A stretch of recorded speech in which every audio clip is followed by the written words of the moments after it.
Hi friends, welcome back to my YouTube channel. ಇವತ್ತು ನಾನು ಹೀರೆಕಾಯಿ ಬಜ್ಜಿ ಮಾಡ್ತಾಯಿದ್ದೀನಿ. ಮೊದಲಿಗೆ ನಾನಿಲ್ಲಿ ಆಶೀರ್ವಾದ್ ಕಡಲೆ ಹಿಟ್ಟನ್ನು ತಗೊಂಡು 4 ಸ್ಪೂನ್ ಕಡಲೆ ಹಿಟ್ಟನ್ನು ಬಟ್ಲಿಗೆ ಹಾಕ್ತಾಯಿದ್ದೀನಿ.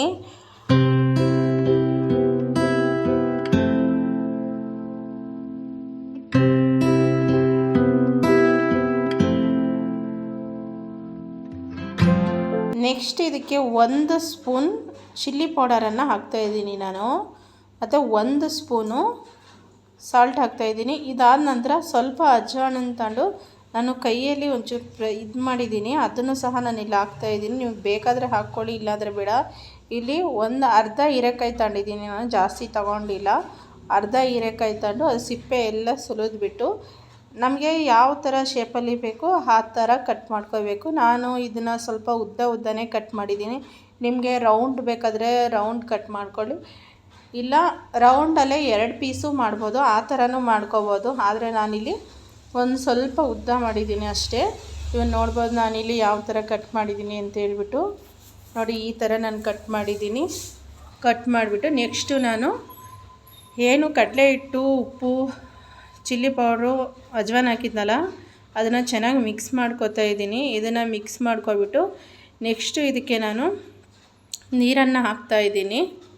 ಎಷ್ಟು ಬೇಕು ಅಷ್ಟು ನೀರನ್ನು ಹಾಕ್ಬಿಟ್ಟು ಇದು ಚೆನ್ನಾಗಿ ಕಲಿಸ್ಕೋಬೇಕಾಗಿತ್ತು. ಒಂದು ಸ್ವಲ್ಪನೂ ಗಂಟಿರಬಾರ್ದು, ಆ ಥರ ಇದನ್ನು ಕಲಿಸ್ಕೊಳ್ಳಿ.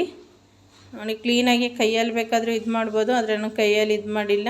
ಇದು ನಮ್ಮ ಮನೇಲಿ ಇದ್ದಿದ್ದರಿಂದ ಇದನ್ನು ಯೂಸ್ ಮಾಡ್ತಾಯಿದ್ದೀನಿ. ನೋಡಿ, ಒಂದು ಮೀಡಿಯಮ್, ಜಾಸ್ತಿ ನೀರಾದರೂ ಚೆನ್ನಾಗಿರೋದಿಲ್ಲ, ಎಲ್ಲ ಕರಗೋಗುತ್ತೆ ಎಣ್ಣೆಲೆ. ಈ ಥರ ಒಂದು ಮೀಡಿಯಮಲ್ಲಿ ಬರಬೇಕು. ಅದು ಸುಮ್ಮನೆ ಹೀಗೆ ಹಾಕಿ ಅದು ಫುಲ್ ಅಂಟ್ಕೋಬೇಕು. ಹಾಕಿದ ತಕ್ಷಣ ನೋಡಿ ಇವಾಗ ಕರೆಕ್ಟಾಗಿ ಇದಾಗಿದೆ. ನೋಡಿ, ಈ ಥರ ಅದಕ್ಕೆ ಹಚ್ಕೋಬೇಕದು.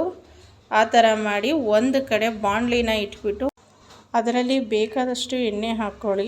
ಎಣ್ಣೆ ಸ್ವಲ್ಪ ಬಿಸಿಯಾಗಿದ ನಂತರ ನಾವು ಏನಿದೆಲ್ಲ ಮಿಕ್ಸ್ ಮಾಡಿರ್ತೀವಲ್ಲ, ಆವಾಗ ಹೀರೆಕಾಯಿನ ಈ ಹಸಿಟ್ಟೊಳಗಡೆ, ಕಡಲೆ ಹಸಿಟ್ಟೊಳಗಡೆ ಎಜ್ಜಿಬಿಟ್ಟು ಇದರೊಳಗಡೆ ಹಾಕಬೇಕು.